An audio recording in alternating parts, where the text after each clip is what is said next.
Good afternoon, everyone. Welcome to another rendition of the Motor Vehicle and Transportation Subcommittee. We just have a couple of bills that we're going to take up, and a few of them are cross-filed. The first bill we're going to take up, we're not going to vote on. I just want to discuss so that you guys understand what's happening with this bill. This is SB 600. I'm not going to share my screen because there are no amendments or anything. You guys can just pull it up, but this has to do with the stop sign monitoring pilot program. And if you guys remember, there was a Senate bill that came over from Senator McCray.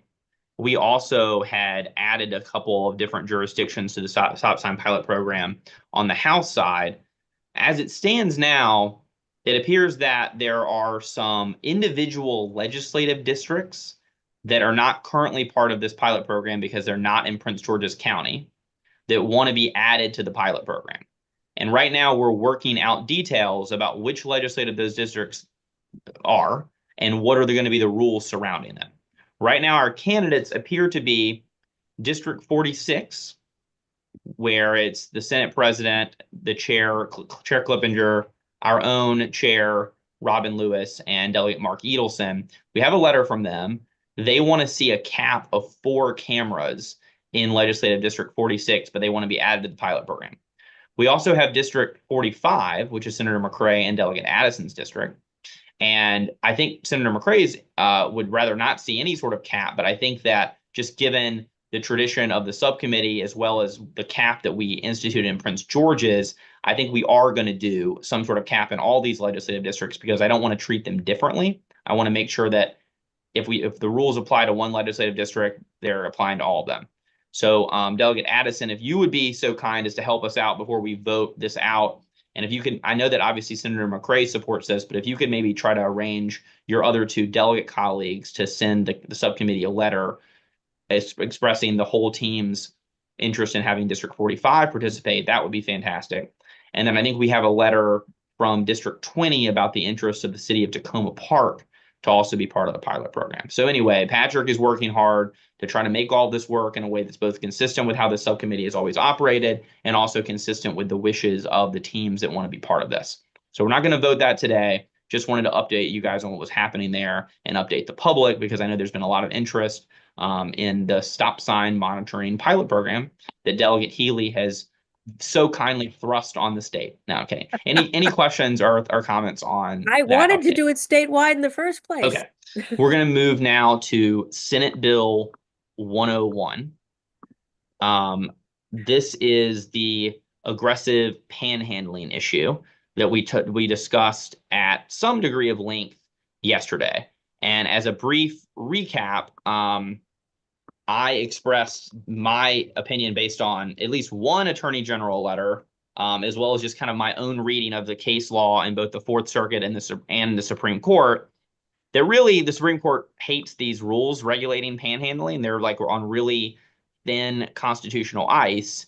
And I think that probably means that all of our current panhandling regulations in the state are unconstitutional. And so our goal here is going to try to craft a constitutional one that can survive a challenge. And we're going to do that for Wicomico and St. Mary's. And then we're going to have to come back next year and do it for the rest of the state. But I don't think it's fair to St. Mary's and Wicomico that penalize them and no other jurisdictions and just basically put this in the drawer because of the constitutional concerns. So let me share my screen and I'll remind you guys what we're thinking here. This is New York City's aggressive solicitation law. Yesterday, we talked about the consternation of the subcommittee around 1A here, which basically says that it's aggressive. An aggressive manner includes if someone approaches someone and they do so in a way that the reasonable person would fear bodily harm or otherwise be intimidated. There was general feedback yesterday, and I tend to agree that this language is probably too subjective and broad, both from the standpoint of good public policy and also from the standpoint of the Constitution. So instead, Patrick is going to draft, and we're going to, theoretically at least try to pass today in concept and a definition of aggressive solicitation that instead includes these 3 things, which I think are more objective and easy to understand. First, intentionally touching or causing physical contact with someone or a vehicle without the person's consent while the solicitation is happening. Secondly, intentionally blocking or interfering with the safe or free passage of a vehicle. This is really kind of the concern, I think, in most of these jurisdictions, is the idea that, someone's going to get hit by a car. And usually that stems from someone blocking or interfering with the safe passage of the vehicle. So I think it's C here is really, I think, what these local jurisdictions want the ability to have to curb. And then here, also using violent or threatening gestures, or I think we're going to say, statements towards a person who's solicited. We feel like these three things are objective, they're easy to identify, they're difficult to exploit. So we're going to give this to Wicomico and St. Mary's would be my proposal. And then next year, we're going to come back and do a statewide proposal, so that we can be as close as we can to the right side of the Constitution on what is kind of admittedly a pretty thorny issue. Okay, discussion. Delegate Davis. You removed, so B is assault. So I have a problem with that Is one. anyone having trouble hearing her, or is it just me? I can hear. I can hear I it can fine. I can hear. Give me a thumbs up if you can hear Delegate Davis. Uh-oh. Okay, then I'm having some problems. Okay, hold on.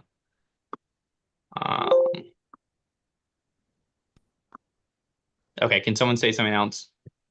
There we go. I'm good now. All right, sorry, go ahead, Delegate Davis. Thank you, Mr. Chair. I spilled soda on my laptop at lunch, which, I wouldn't recommend. So I'm having to use a backup laptop. Okay, go ahead, Delegate Davis. So I have problems with B because it is the definition of assault. Okay. I just want to add that to the discussion. I'm thinking the third and fourth one might suffice, but that's my contribution to the discussion. Okay. That's a fair point. Let's see if. Can you leave it up on the screen so we can continue? Yeah, I'll go back. Yeah, I'll go back to it. Let's see. So yeah, assault is both the threat of harm and the infliction of physical harm. You're guilty of first-degree assault in Maryland if you intentionally cause or attempt to cause serious physical injury to another person. That's first degree. Second degree is that you intentionally act to create an apprehension of imminent harmful or offensive contact in the mind of the victim. So it's a little different, I think. It's slightly different. In fact, I think assault in terms of like making someone afraid is actually closer to A here that we're not including. But let me share my screen again and you guys can tell me how off base I am. Let's see. All right. We're back up here. So this sort of like reasonable apprehension of, or, apprehension of fear element of assault, I think is sort of closer to this. I guess this is more like battery, Delegate Davis, like intentionally touching or causing physical contact.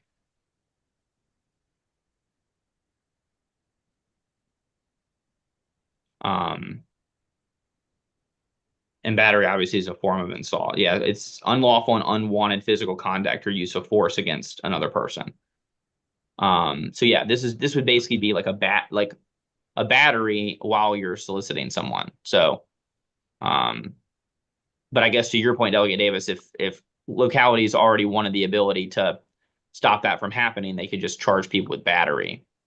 The only difference is, I think it's got to be another person if you are physically touching someone for a battery. And here we're including touching someone's vehicle as aggressive solicitation, whereas touching someone's vehicle would not be considered an assault or a battery under Maryland state law. So I think that's correct. Okay, Delegate Terrassa. Thank you, Mr. Chairman. I actually just had a question for Delegate Davis but maybe you've resolved that with this. My question was about why it matters if that's already covered under assault, but it sounds like it maybe isn't. I think Delegate Davis's point out certainly will let her go. I think her point is probably like, well, why put this in here? Why give localities the ability to regulate this if they can already stop it by like arresting someone for a battery? And in other words, like someone soliciting who punches someone in the face or like otherwise like grabs them or whatever through the car window, counties can already just arrest people for that. So why would we need to create like new rules for them to do it? I think that's what she means, right, Delegate Davis? You can give me a thumbs up or not, or weigh in. Well, I think what I'm trying to get at is we talked about the criminalization of poverty from the beginning. Now, Right. if this law can be interpreted um, to say that you created an assault or a battery by walking up to a car, that is pretty bad. That's a big turn in the law. Well, no, I don't think that you would be able to turn something in this law into an assault and battery. We're not defining this as an assault and battery. What we're saying is counties, specifically these two counties, can regulate aggressive solicitation. So what are we trying to say? Maybe that's probably the easier way to deal with it. What are we trying to prevent? That might be easier. Yeah, I mean, I think probably the counties would say different things, and we'll kick it over to Delegate Morgan in a second. Okay. I think here, what we've always heard about all these laws is that there can be unsafe interactions between people who are panhandling because they're standing in the roadway, and the intersection between that and drivers. And it puts all parties in a perilous situation.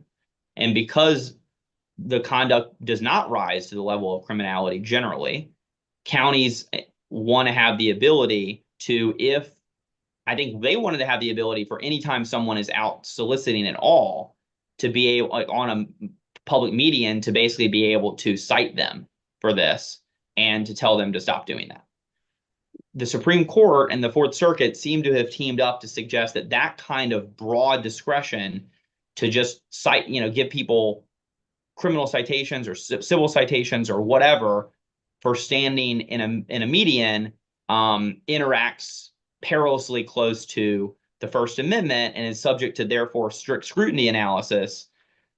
What we're attempting to do here is not exactly what the counties wanted us to do. In fact, I think they're probably going to be pretty mad at me for doing this, but we're trying to cabin this in a way that instead serves a slightly different but similar goal of preventing panhandling, sort of quote unquote aggressive panhandling, where the person soliciting the money is acting in some sort of violent or intimidating way.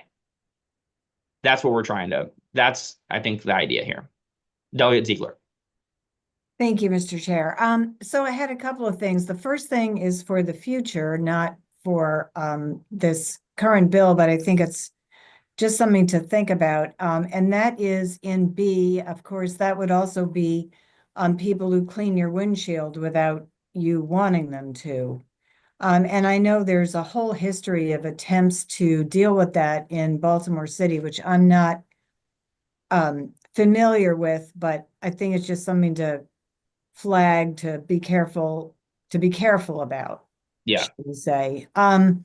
And the other thing I was going to say is my fear is that really what people want with these laws, and me too, it can be really, just disturbing, is people just don't want panhandlers in the street. They just don't want people standing at intersections and begging for money.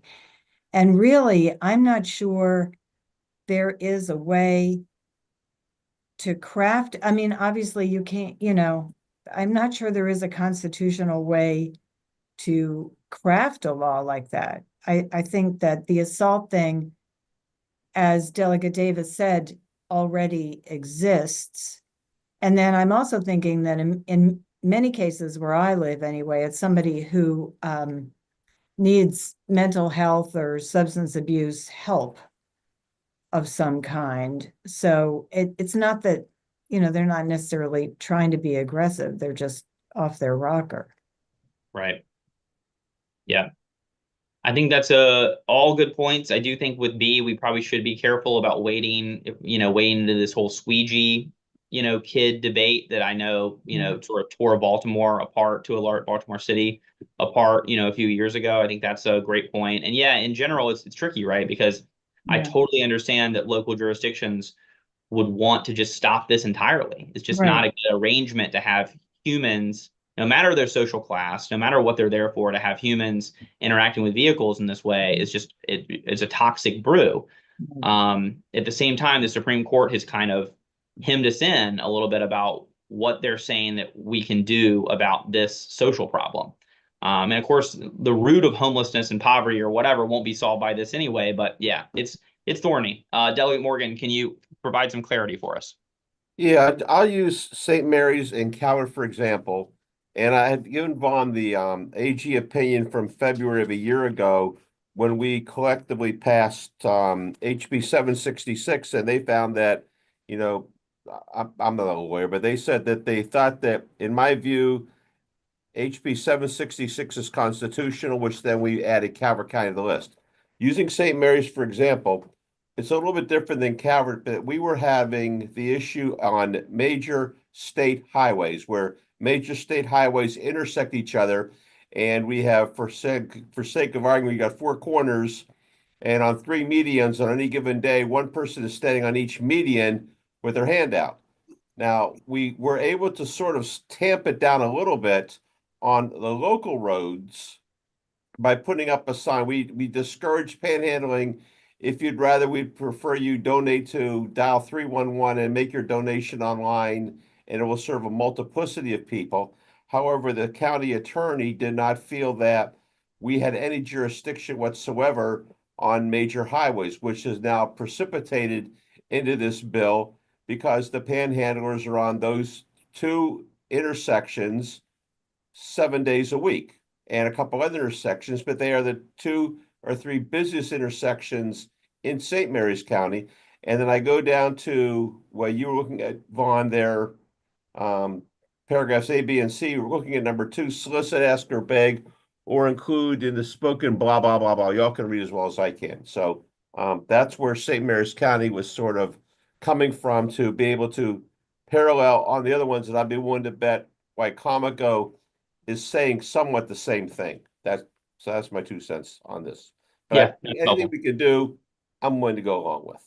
Okay. Yeah, and you're right, Delegate Morgan, that this whole topic became more complicated because we have these 2 dueling AG letters. One of them, one year, the Attorney General's office basically says, it's probably fine. And then another year that says, actually, no, it's probably not fine. So like the case that I'm looking at especially is called Clatterbuck versus Charlottesville. If anyone is nerdy in me and wants to have some fun reading after the subcommittee meeting, it struck down Charlottesville, Virginia's solicitation law that basically said you can't solicit money on what they call the downtown mall or in any roads that intersect it. And the Fourth Circuit basically said that that was not content neutral, because they weren't saying that you couldn't stand there with like a Donald Trump sign or with a MAGA hat. They were just saying that you couldn't stand there and specifically say, can I have money? And so therefore the idea was that it wasn't content neutral. You were regulating the content based on the speech of the person doing it. Therefore, it's subject to this scrutiny analysis where you need this like compelling government interest in order to do it. And they deemed it basically not having a compelling enough government interest. After that came out, basically all of Virginia overturned all of their solicitation laws. But the Fourth Circuit, as we've talked about before with other cases, governs us as well, even though obviously they didn't overturn any of our laws. But the Fourth Circuit is the law unless it's overturned by the Supreme Court. So anyway, okay, Delegate Healy. Okay, I have several questions about kind of different scenarios, because I guess that was one of my questions, was about what is content, because I guess again, I am not an attorney, so I may get this completely wrong, but I thought that they used to say that, money is speech, and therefore asking for money is the same thing as asking for a vote or asking for somebody to do something else.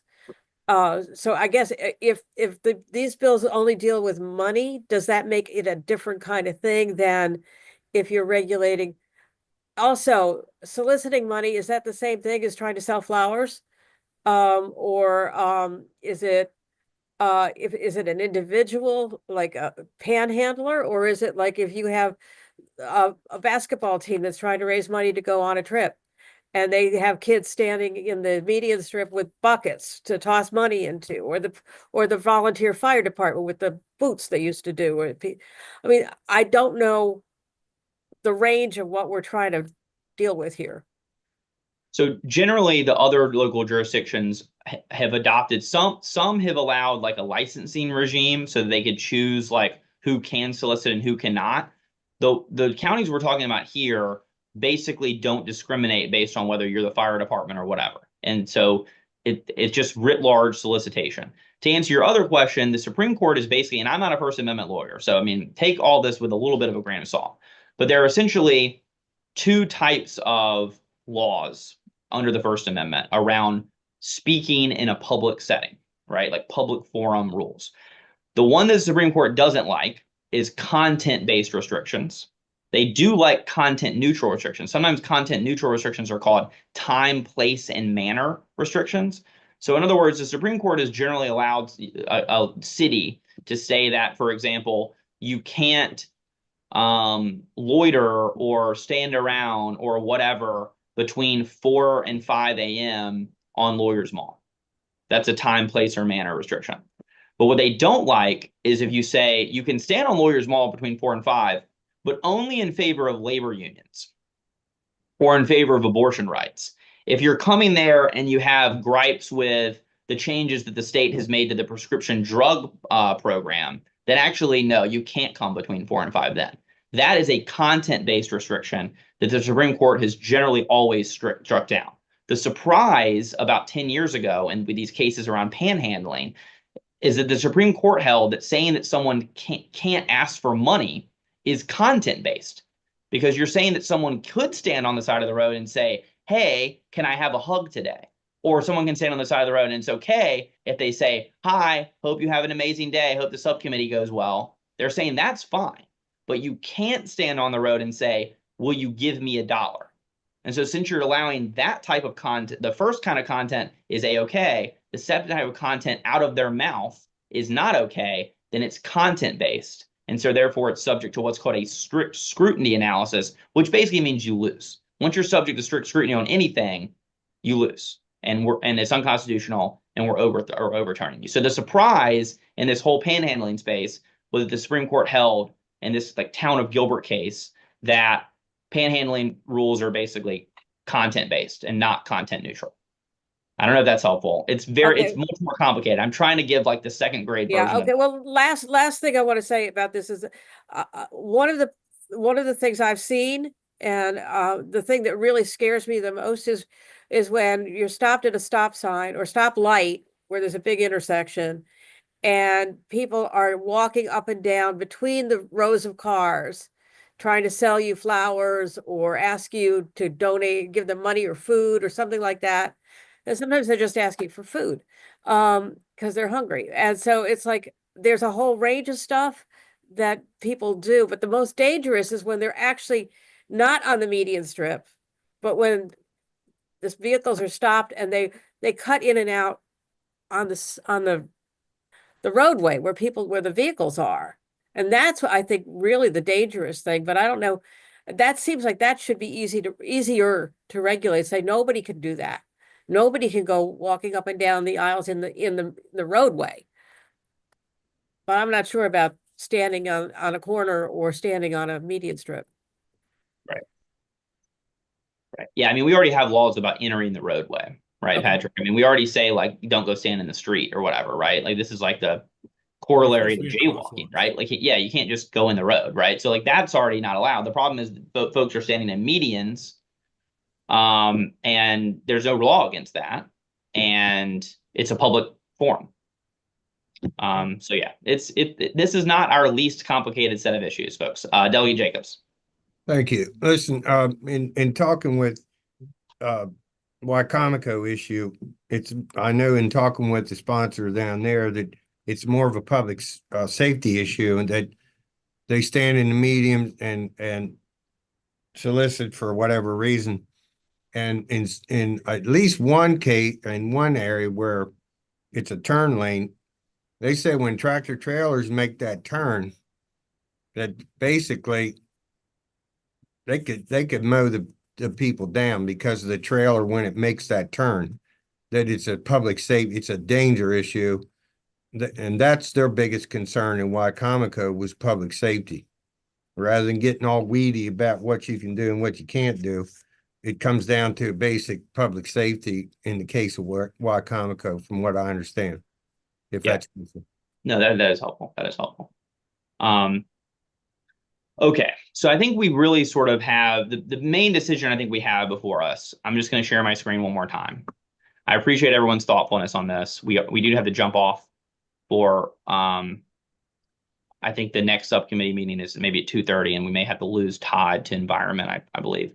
But I told him I was staying with you till we got the. okay, well, okay, fair enough. Well, we're honored and flattered by that as always. So I think we've kind of all agreed that we're not doing A, and we generally think that C and D is okay to regulate.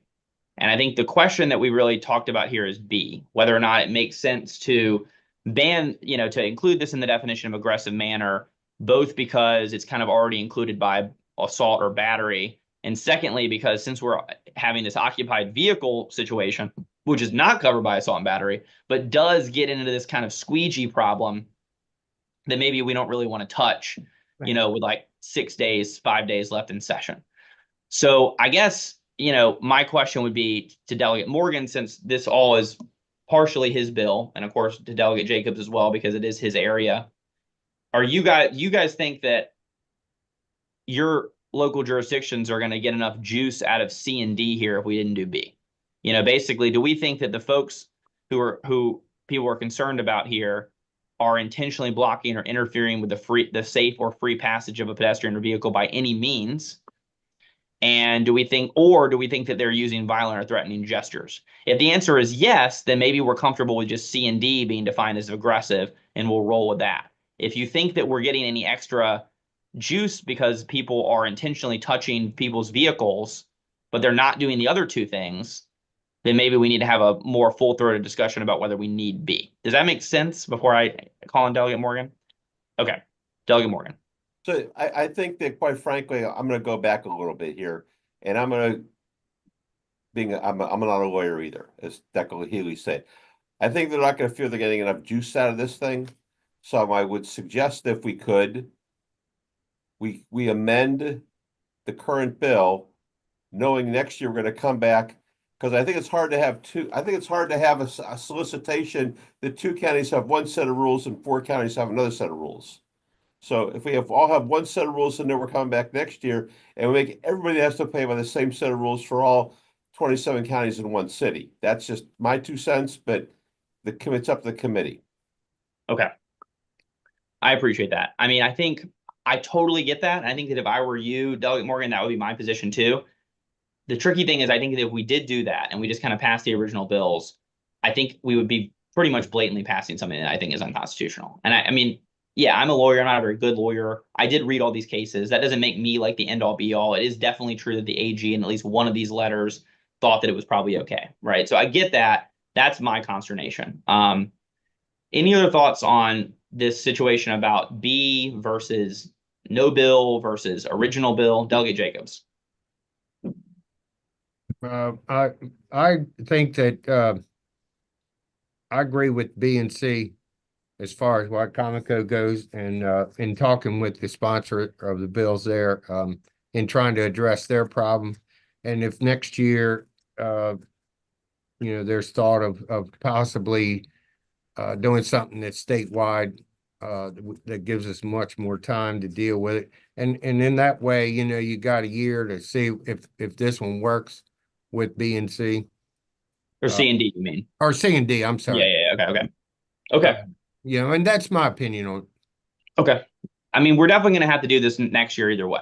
So the question is, what do we try to give to our 2 local jurisdictions now, that's both, plausibly constitutional, but also something, because I don't want to just leave them hanging. Delegate Davis. Thank you, Mr. Chair. I would add that it's illegal to be in the street. That's something that came out of a couple of people's concerns, is that people were in the street. You're saying that we should add like a new thing to C and D and basically say that you're aggressively soliciting if you're in the street. Yeah. Okay. All right. I mean, that seems to be a pretty big expansion, right? Because I think, but fair. I mean, does get to the safety part of this, is that if you're going in the roadway. Now the question is, I'll share my screen yet again. Do we think that that's already covered by C? It says intentionally blocking or interfering with the safe or free passage of a pedestrian or vehicle by any means. I think if you're in the street, you're doing that. I think you're violating C if you're in the street. So maybe it's not necessary. They usually enter the street while you're stopped at the stop line. Right. But I think at that point, you are intentionally blocking or interfering with the safe or free passage of a pedestrian or vehicle by any means. Does that make sense? So I get that. I agree with you. I mean, I think everyone's, I think, talking on the same sort of safety concerns here. I think it's just probably subsumed by C. Delegate Ziegler. Sorry, thank you, Mr. Chair. Yeah, I guess I feel like if we kind of approach this from the standpoint of like jaywalking laws, you know, that does kind of change. And yeah, I think C does include that and is actually quite strong if you think about it. But really, you are threatening a car in a way if you make them, you know, evade you or you know, that's something that I think the state has a legitimate concern about pedestrian safety and lots of laws around it. And what I like about C too is that it's not content based. You know, it has nothing to do with what you're saying. It has totally everything to do with what your body is doing. Right. But unlike A, which we struck first of all, right? Mhm. A says you put someone in fear based on what you say. To me, that starts to get in a territory where I think the Fourth Circuit's going to start striking us down. So yeah, okay, I agree. All right. Well, it sounds like we're kind of mostly on the same page. I'm going to move the amendment to SB 101, which is the Senate version of the Wycomico bill. I'm going to move the amendment to basically just do C and D to basically allow Wycomico to regulate aggressive solicitation with the definition of C and D as the definition of aggressive solicitation. And before I call on Delegate Healy, is there a second for that? Second. Okay, Delegate Healy. Yeah, I would like to just do C and not D, because D also is like something that's also threatening and probably illegal anyway. Okay. All right, let's take another look at D. All right, D is you use violent or threatening gestures towards a person solicited. What do we think about D? Delegate Morgan, what do you think? Do we need D?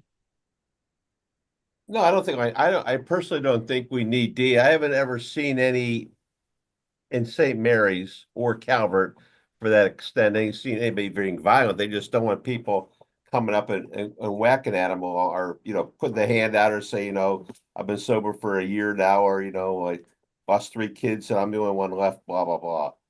So it's the begging part that people I think are more upset about. And if you're gonna do that for Wycomico, I just add St. Mary's, so, you know, they know Yeah. we did something this term. Oh, no, don't worry. We're going to get to the Euro St. Mary's bill. That's the next bill we're going to take up. So don't worry. We're not leaving St. Mary's on the hook. Thank you.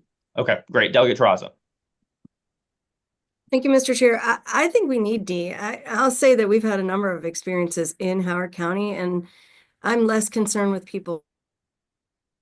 You accidentally muted yourself mid-sentence there, Delegate Terrazzo. No, I don't know where I ended. I was just saying that we have this issue in Howard County, and I'm less concerned with whether people are asking for money on the corner than I am for when they're using violent or threatening gestures towards a person solicited. So, like, I think we've had a number of issues with people coming towards cars or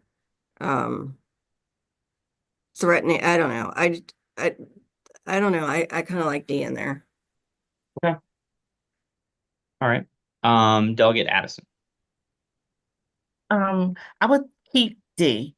If you know about the incident that happened in Baltimore City with the young man who murdered the person who was in the roadway. Well, he got out of his car, but they killed him. So I would keep D. Okay. All right. All right. Sounds like we may have a consensus mostly for D. So I'm going to keep my motion on the table, which was the C and D, and it was seconded. And I'm going to go ahead and just take the vote on this, I think. On favor, this amendment to SB 101, which allows Wycomico for now to regulate aggressive solicitation as defined by New York City's C&D that we've been discussing. All in favor of that amendment, raise your hand or signify by saying aye. Any opposed? Aye. All right, great. On SB 101 is amended. Any final thoughts? All right, all in favor of the bill as amended, raise your hand or signify by saying aye. Aye. Any Aye. opposed? All right, that bill will receive a favorable recommendation from the subcommittee. We're going to briefly do its cross-file, which is still Wycomico. That bill is HB 320, and I'm going to move to conform it with SB 101. Second. All right, all in favor of the conforming amendment, raise your hand or signify by saying aye. Aye. Any opposed? All right.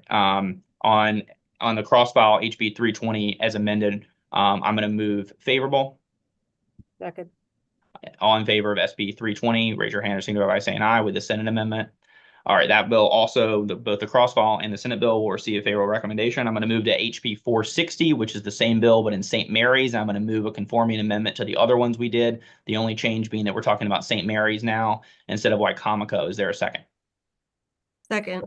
All right, all in favor of the St. Mary's version of this amendment, raise your hand or signify by saying aye.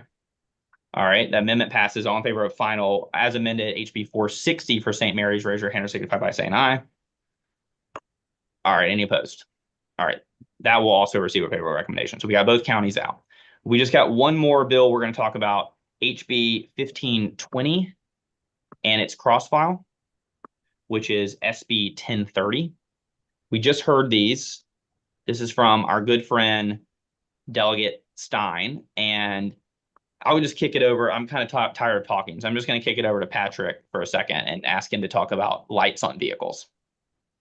Well, this bill had an amendment. We have current law that, allows for the use of these lights by the leadership of volunteer fire companies. This allows it for volunteer fire companies in Baltimore County and City that are I don't have the bill right in front of me, but the amendment specifically names the group, the Jewish group that would be allowed to get these. And I've been told there was concern raised by MDOT about, a lot of these groups having subgroups and the like, and how many would be out there, but that these are just single groups, that they don't have subgroups, that we don't have the risk of putting a lot out there. There we go. Thank you.